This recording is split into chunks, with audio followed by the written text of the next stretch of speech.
Yes.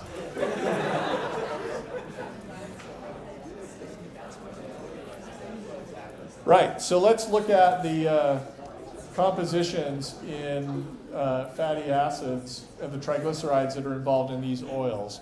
So olive oil, for example, which is a liquid, as you can see at room temperature, has some saturated fatty acids in it. So it's not exclusively unsaturated. And you would need to isolate an individual molecule and analyze it to tell which fatty acid was in which spot. But even just analyzing, hydrolyzing it and analyzing the composition of the fatty acids gives you at least some information. These are in percentages, so about 1% C14, 1% C16, 1% C18 saturated fatty acids. However, 80% is the 18 carbon 9Z unsaturated fatty acid, with around 7% of the doubly unsaturated. You'll see on food labels too, monounsaturated versus polyunsaturated. This is what that means, one double bond versus multiple double bonds. So that's olive oil, and you can see that it's a liquid when 80% has this monounsaturated fatty acid. Peanut oil, which is here, has a slightly different saturated fatty acid composition and slightly different unsaturated fatty acid composition, 60 to 20 of the mono versus the di unsaturated fatty acid. And of course, people might say they have different properties. You can probably use them in cooking mostly interchangeably, perhaps different flavors, perhaps different shelf stabilities. Yeah? We're talking about the fatty acid compositions in the triglycerides. Yeah. So each triglyceride has 3 fatty acids in it, and we're just looking at average overall what the composition was. Of course, one triglyceride can't have 80% of something, it just only has 3. Yeah. Okay. Coconut oil, called an oil because it's isolated from a plant, but you can see clearly that's a solid at room temperature. Though if I held it in my hand for a while or stuck it under hot water, you could get it to become a liquid. Coconut oil is about 86% these saturated fatty acids, and only 7% an unsaturated fatty acid. And again, that's why it's a solid. Okay, so that's sort of triglyceride structure. Now, I have asked questions on exams before about which of the following is likely to have a higher melting point just based on the fatty acid composition. I'm not asking you to memorize any of this, but if I showed you a triglyceride structure or multiple triglyceride structures, you ought to be able to rank them in order of melting point based on how many double bonds they have. That's not that hard. Okay? Again, the fundamental principle is relationship between structure and function. I suppose while we're at it, it would be good to talk about hydrogenated oil products versus non-hydrogenated oil products.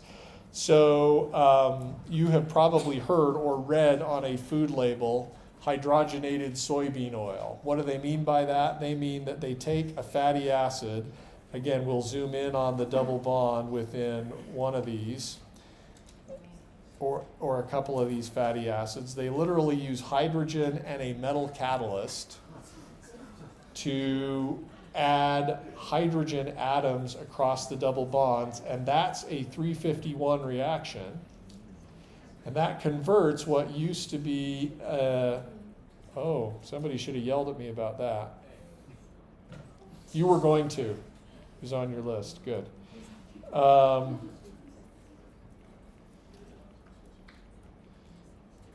Anyway, it replaces the double bonds in this previously unsaturated fatty acid with carbon-hydrogen bonds. So now it's a saturated fatty acid. That leads to 2 things. There are 2 reasons why people would have done this in the past. It increases the melting point. Sometimes it's more convenient to measure out or weigh solids versus liquids in cooking, depending upon your setup. And then second, shelf stability. What does the saturated fatty acid lack? What does the saturated fat or oil lack that the unsaturated one has? Double bonds. You get rid of the pi bonds, No, there are no more allylic carbons, and therefore there is no more oxidation. And so these things don't go rancid. Okay, and so that's a legitimate reason that food scientists would have wanted to use saturated triglycerides as opposed to unsaturated ones. A challenge with that is, of course, the saturated ones aren't very healthy for you. But the second issue is that if the hydrogenation process is incomplete, you can actually see double bond isomerization, where some of the cis double bonds change to trans. We won't talk about the mechanism of that. I'll simply draw a trans double bond without explanation. But if you hear about trans fats, this means that they've hydrogenated the oil incompletely, and some of those cis double bonds are now trans. That's not natural. Nature doesn't make it that way.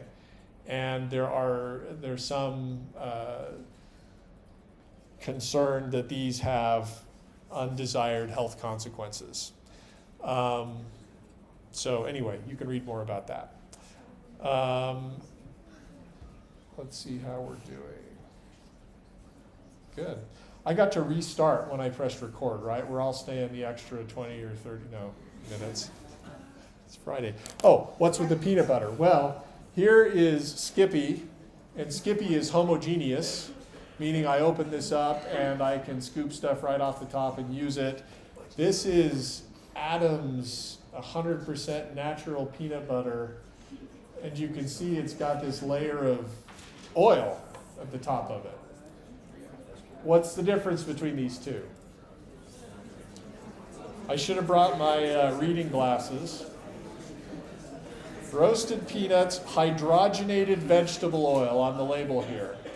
So in making Skippy, they took vegetable oil and they made it saturated so it's not a liquid, it's a solid.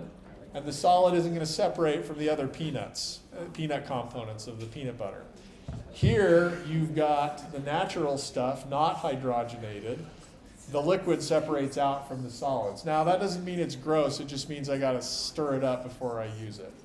And you can buy products that actually they must use some emulsifier to prevent the oil from separating out, but have it not be. Abby, you're nodding your head. Is that what they do, food scientists? Yeah, okay. Yep, so anyway, this probably is also rancid because I bought it at about the same time as I bought the tostadas. So, all right, visual aids. But the Skippy probably is not rancid because it doesn't have any double bonds to go bad. Okay. With that, we need to move on to phospholipids. We've done waxes, we've done triglycerides. Now we need to talk about phospholipids. So, a phospholipid is a derivative of a triglyceride in the sense that for the phospholipid, we're going to take one and only one of the esters, and we're going to hydrolyze it, and then replace the functional group with something else. So, let's draw a phospholipid.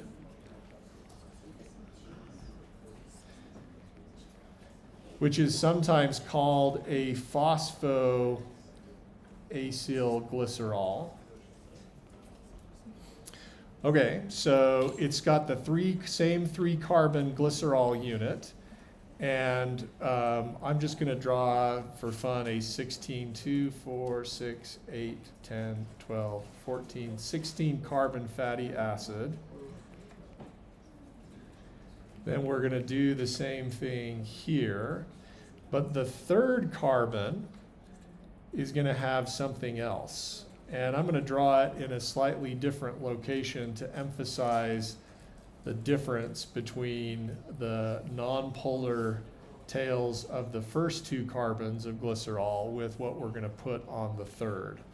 What we're putting on the third is a phosphate group, and then something else. And this R can vary depending on cell type and organism, and we'll talk about what a lot of these things tend to be.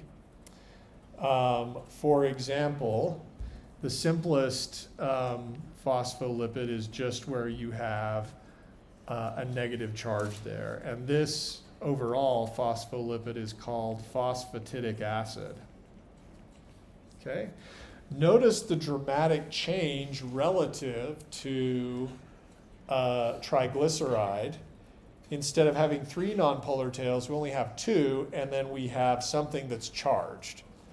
So now you've got a polar head group and 2 nonpolar tails. And people will often draw abbreviations. This may be the last time in your life you actually see the structure of a phospholipid, because most people are tired of drawing all of that. So they will draw a circle as a polar head group, and then they'll draw 2 lines like this for the nonpolar tails. Okay? I want you to know a little bit more than that, because we in organic chemistry care about the atoms, and this drawing doesn't even make any sense if you don't understand the atoms. Like, you could draw a lipid bilayer. Why are the yellow spheres sticking to each other? That's actually not what's going on at all, but you'd be led to wrong conclusions if you didn't know what was going on with the atoms. I want to say just a couple of things about some other polar head groups that are adopted in these kinds of molecules. So let me see if I can be general. Let's see, if R equals just a negatively charged oxygen, then it's phosphatidic acid. Sometimes the R group equals an oxygen bonded to 2 carbons and then an ammonium group. That's called phosphatidylethanolamine.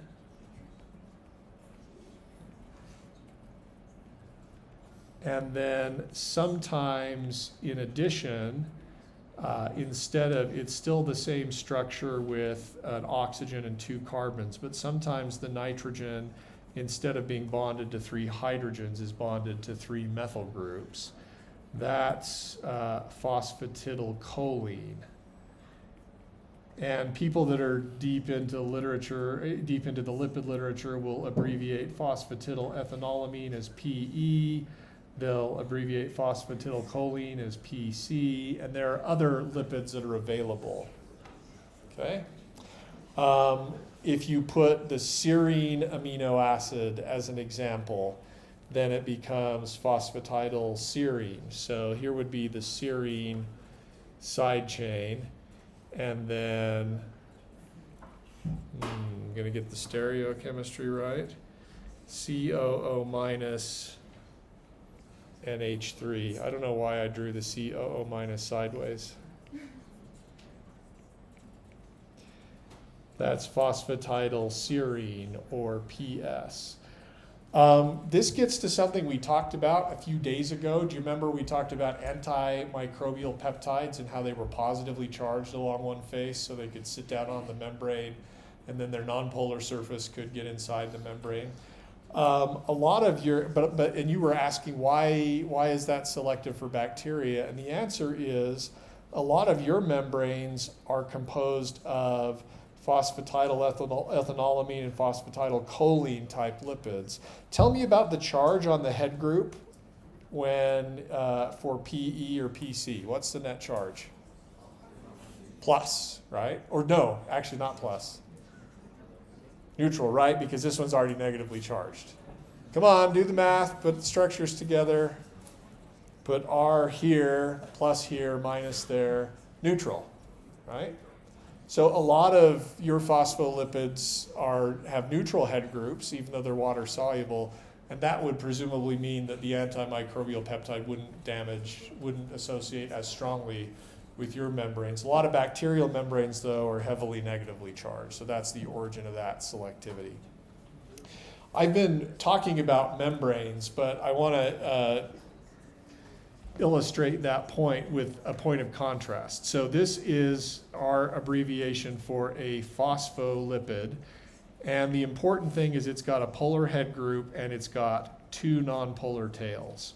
We're going to contrast that with a fatty acid or any other kind of surfactant or soap molecule.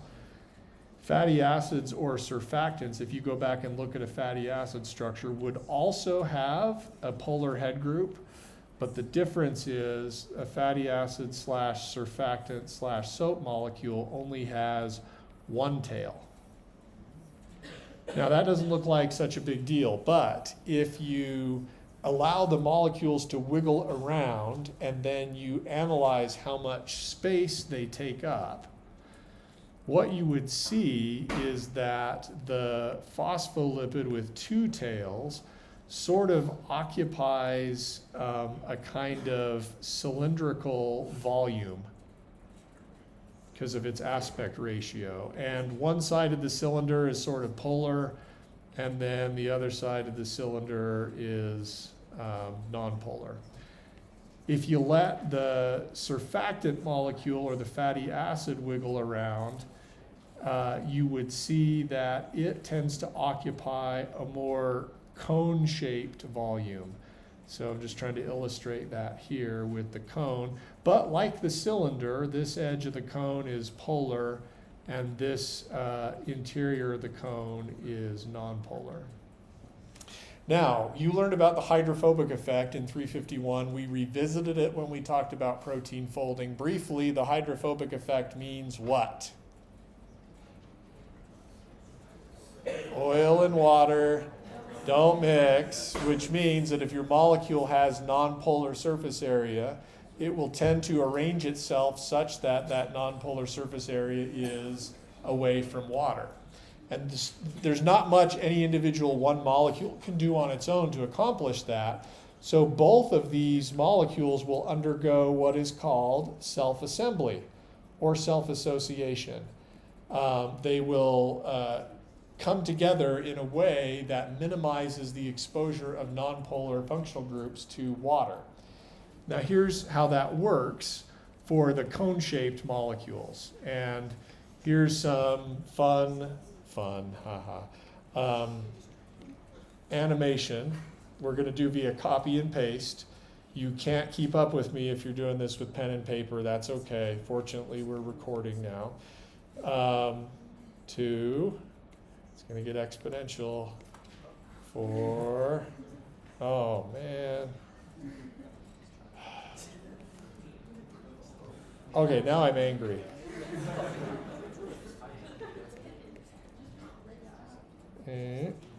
Okay, copy, paste,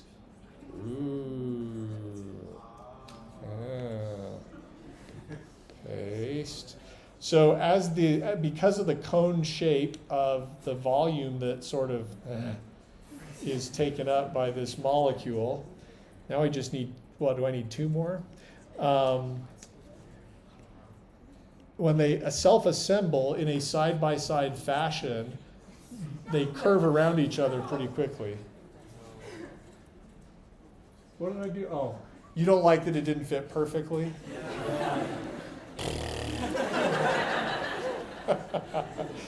Okay, fine.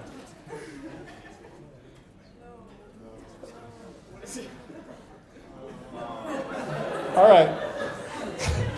Close enough. Gosh, everybody's a critic. Teach your own class.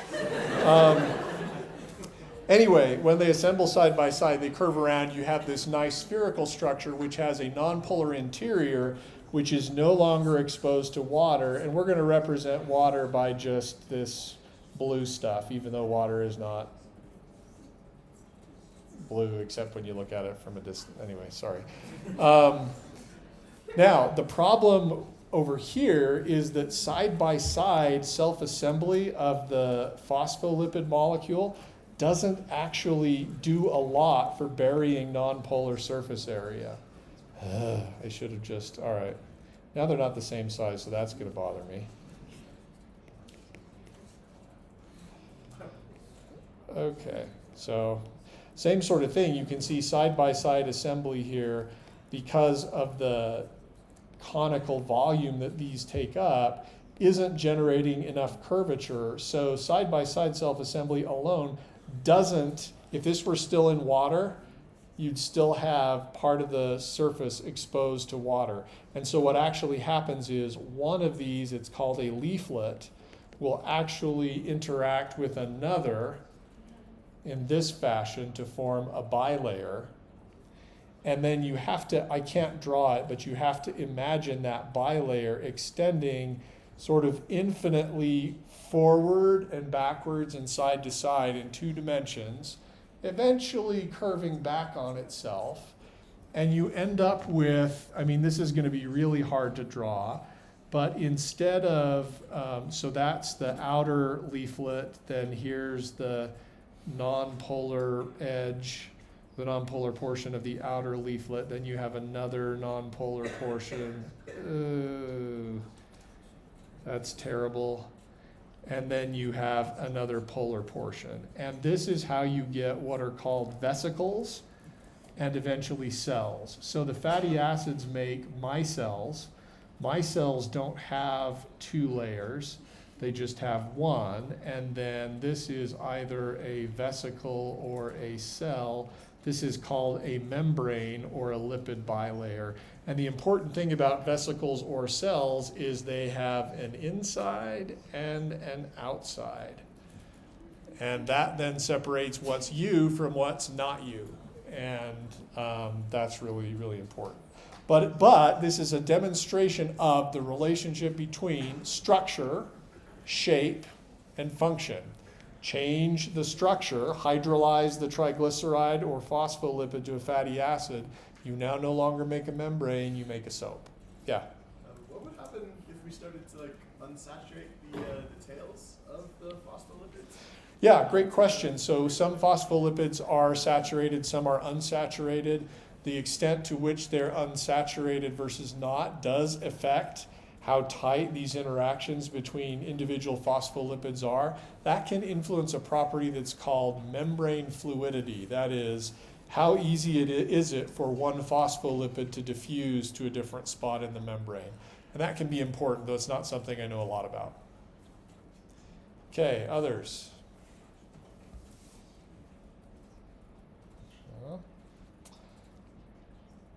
All right, suit yourself. All right, so the next thing we need to talk about, there's a lot more we could talk about. Your text mentioned some other lipid-like molecules called sphingomyelins. That's worth looking at, but not worth memorizing. What I want you to do with the sphingomyelins is just convince yourself that even though the structure is different, they basically follow, the details of the structure are different, the bonds are in different places, but they still have that same general arrangement of polar groups, and there are still 2 tails, so they're still going to be part of membranes. All right, now, what we're going to talk about now are a class of molecules called terpenes. These include steroids and steroid hormones. They also include basically most essential oils, that is, oil type molecules that are not triglycerides that can be isolated from natural products. And these are present all along. Now, we're going to talk about terpenes. This is not an endorsement of the essential oil industry. Please understand that none of the claims that those folks make have been verified by randomized clinical double-blind trials. So just the placebo effect is powerful, but you shouldn't pay a lot of money for it. There's more to be said, and I hope I haven't offended anybody. I probably offended everybody by now, which is great. So terpenes are complicated because they're going to bring together a ton of stuff that we've done. And in fact, if you've looked ahead into the problem set, you should be terrified because we're going to be generating polycyclic molecules that look like this.